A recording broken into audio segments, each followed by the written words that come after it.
Jamming it here with Paint Your Body. Today we're doing a Toyota Prius code 3R3.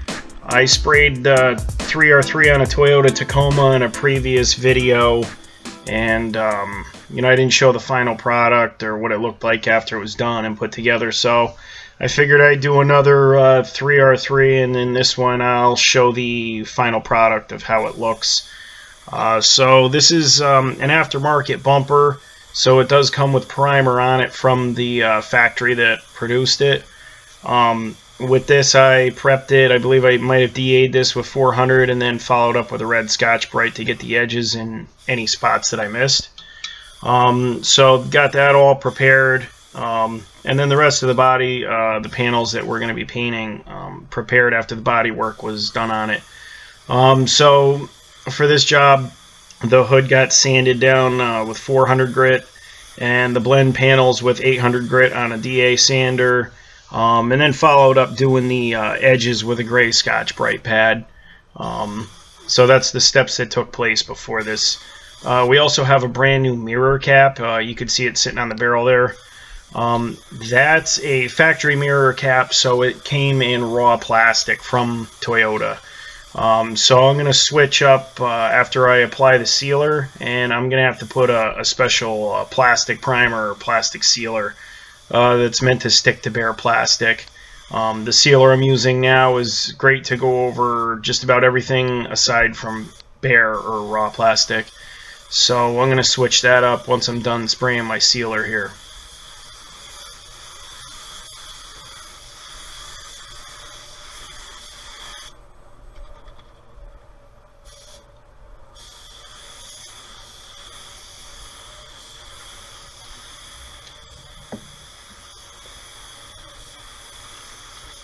This sealer, it's pretty close to the color that the ground coat required.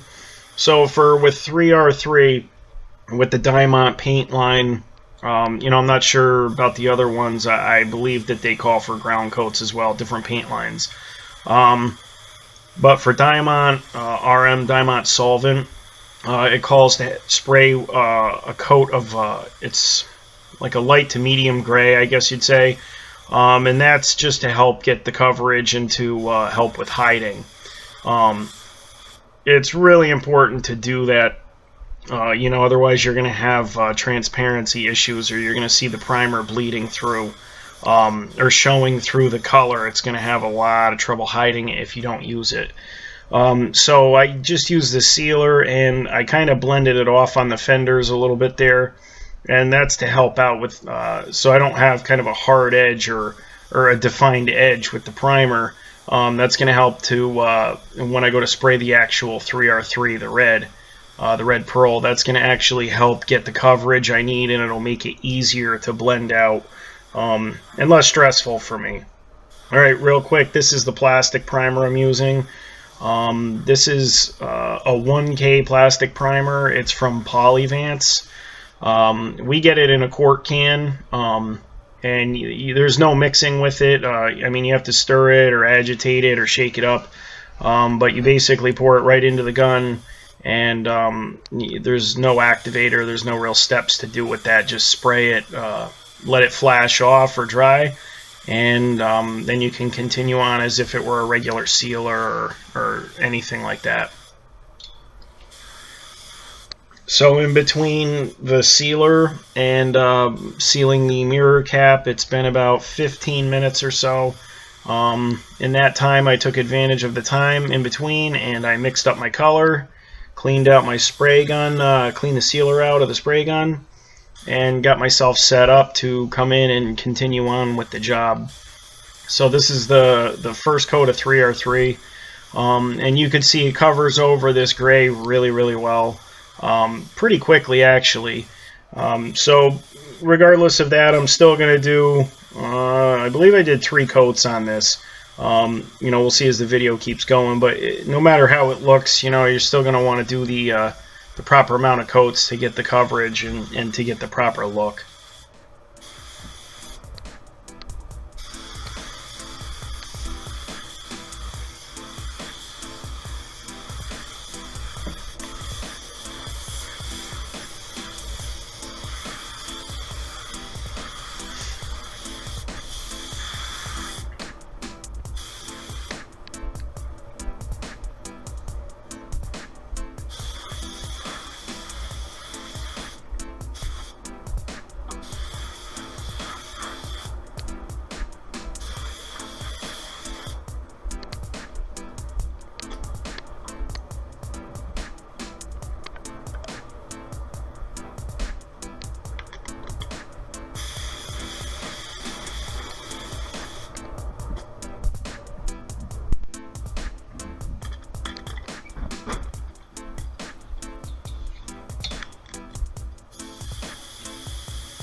So when doing the areas that I'm doing now, for this instance, you mainly want to keep the primer or the color over the primer spots or the sealer.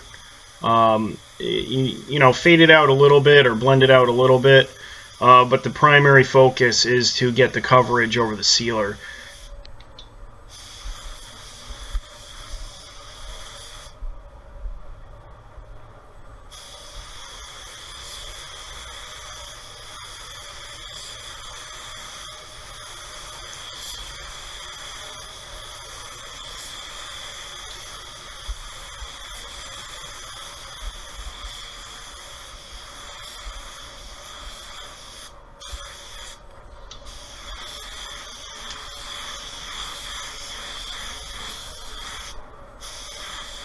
And there's a little bit of I'm not sure if it was a rock chip, but I used a little combi spot putty or a little spot putty to fill that in. That's why I kind of sprayed a little bit extra over that one spot. Alright, so we're going to speed this up here. It's going to just take too long, but this is going to be the second and third coats before we jump into the clear coat.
So that second coat that I just finished up, we let that sit about 10 minutes or so in between putting on the third coat.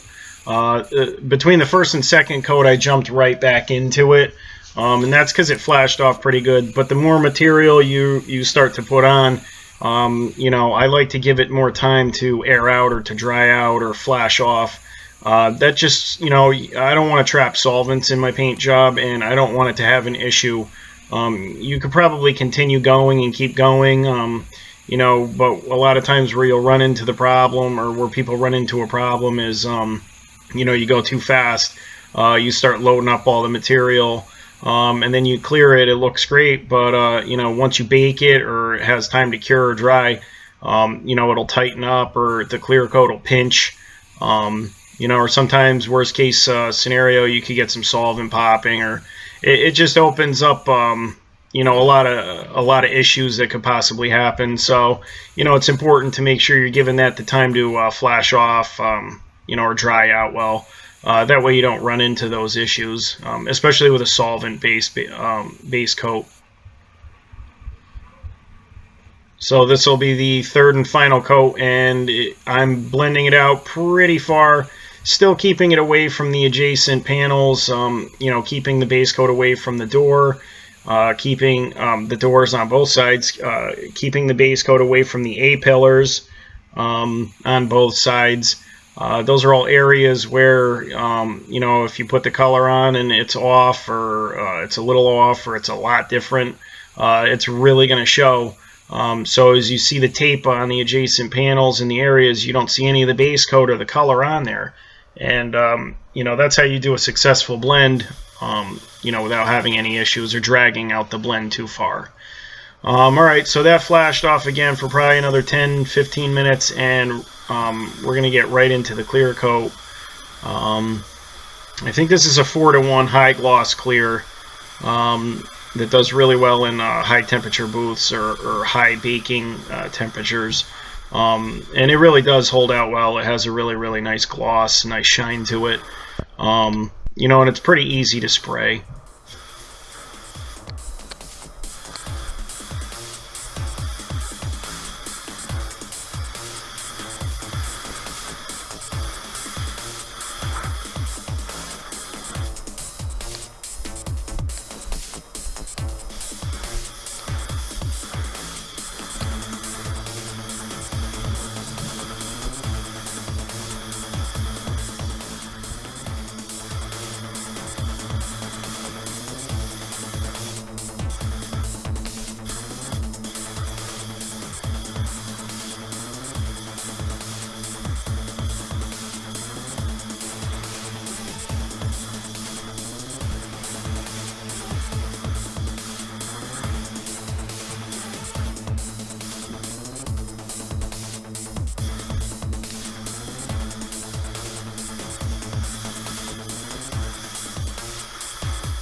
Alright, so with the first coat, getting close here to wrapping up this first coat.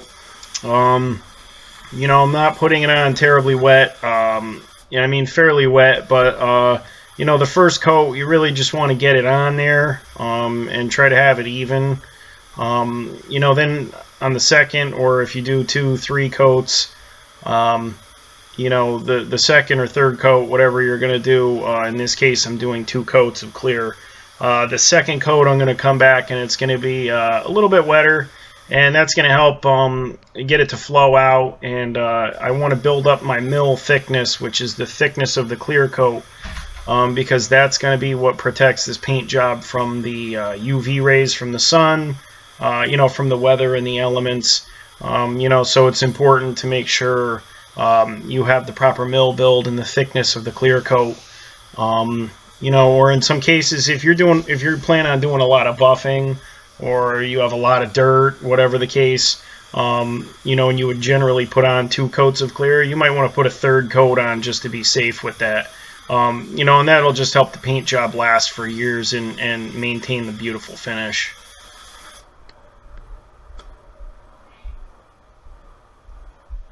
Alright, so I'll give it a quick look over.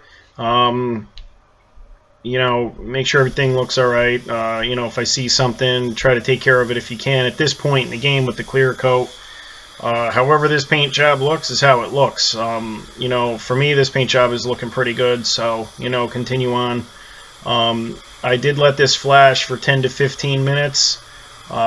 Make sure that clear coat has no strings pulling off and that it's pretty well tacked up so that it can hold this next coat of clear.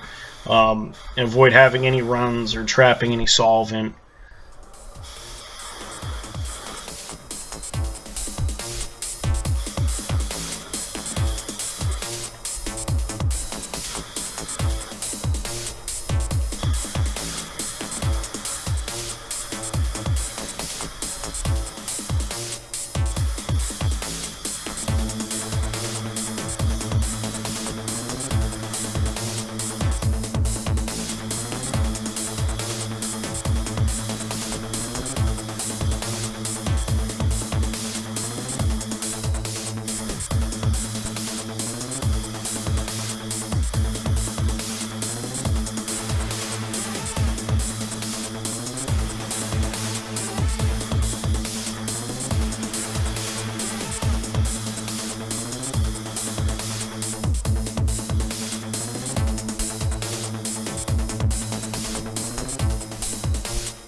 coming up close to the end of this paint job. This is the final coat of clear. You know, it's going pretty well. There's no hang-ups or no problems. You know, everything's going pretty smoothly. You know, like I said, I'm going a little bit wetter now. It's probably noticeable I'm going a little slower on the hood there. I think maybe tightening up the overlap a little bit. But I'm just making sure I get that clear coat on nice and smooth. And like I say, get my mill thickness or the thickness of the clear to where it needs to be. You know, it's coming out very nice so far. You know, there's a couple pictures at the end to show this after it's been put together, you know, assembled and everything ready to go on it. And, you know, it came out really nice. You know, it kind of shows the importance of using a ground coat when you're supposed to. You know, in this case, I was able to use the sealer and blend the sealer out and get away with that, you know, and have it work out really, really well for me. You know, but those are the kind of steps that you want to follow and that you want to try to make sure you're paying close attention to. It just helps you do a much better job, and it helps things go much quicker for you, you know, and less stress down the line. So these are a couple shots of the car when it's done. We got the pinstripe on, the bumpers on the car, you know, headlights, everything's in.